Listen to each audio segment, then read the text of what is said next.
Magandang hapon po, Nay. May ilang katanungan lang po kami patungkol sa kauna-unahang poso dito sa sitio ng Alin.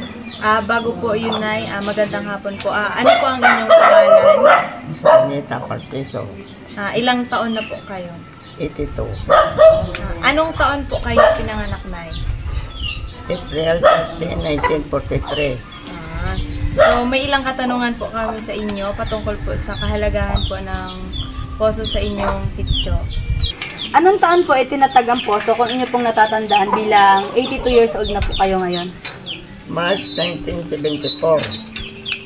So, noong March 1974, itinatag ang kauna-unahang poso dito sa sa sitio na Alin. So, bilang isang may-ari po, ano po yung kahalagahan ng poso po sa inyo? Dahil syempre po, doon po kayo kumukuha ng tubig na sabi nyo nga po na pwedeng inuman. Bago paggawa karanay tubig, malinaw agad. Sadyang ano po agad yung tubig niya. Nagamit agad namin. Yung mga gumawa po ba ng poso, Nay, buhay pa po hanggang ngayon? Patay na lahat. So, natatandaan nyo pa po, Nay, kung sino yung mga gumawa ng poso po? Si Lando at si Charles. Ilan po kayong anak ni nanay? Panglima. Ilan taon na po kayo ngayon? 52. 52. So, anong taon po kayo pinanganak? 1973. 23. So, may mga natatandaan po ba kayong may mga natatandaan po ba kayong experience sa kauna-unahang bomba nyo dito bilang kayo nga po yung may-ari? Siyempre, actually, tinatag yung bomba ay wala pa ako.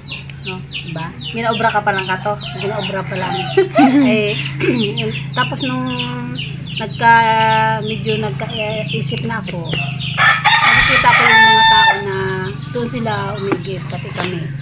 Hanggang sa ngayon. Hanggang ngayon, lahat ng mga tao ay doon talaga umigit sila kasi yung bomba na yan ay mas malinis dahil malayo sa mga bahay-bahay.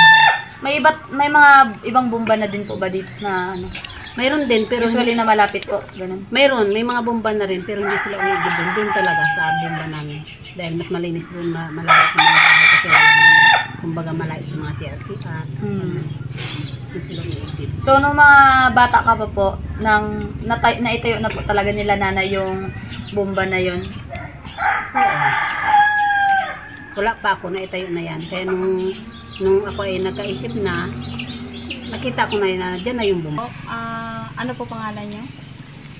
Lagay ka at niyo?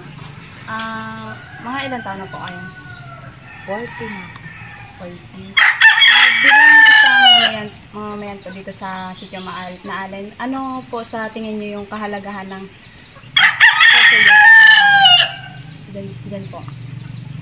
Mahalaga yan sa amin dahil yun ang aming unang-una sa ating buhay. Yun ang pinaka-importanteng pangangailangan dito sa sitio na Alin ng Maunayan.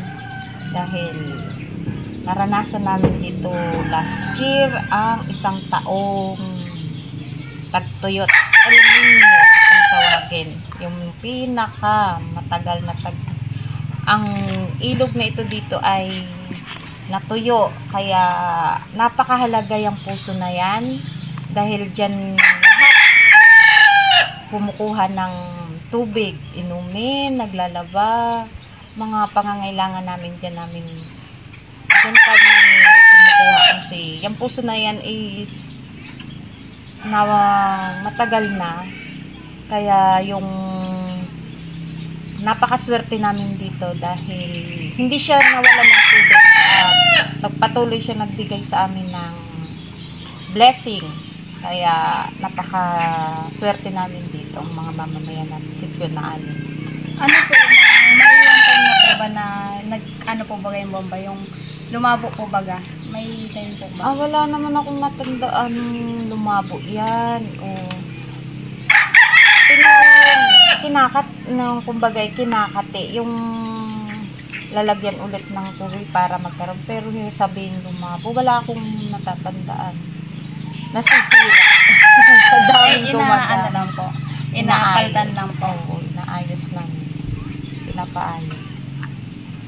Sige po. Thank you po. Walang ano.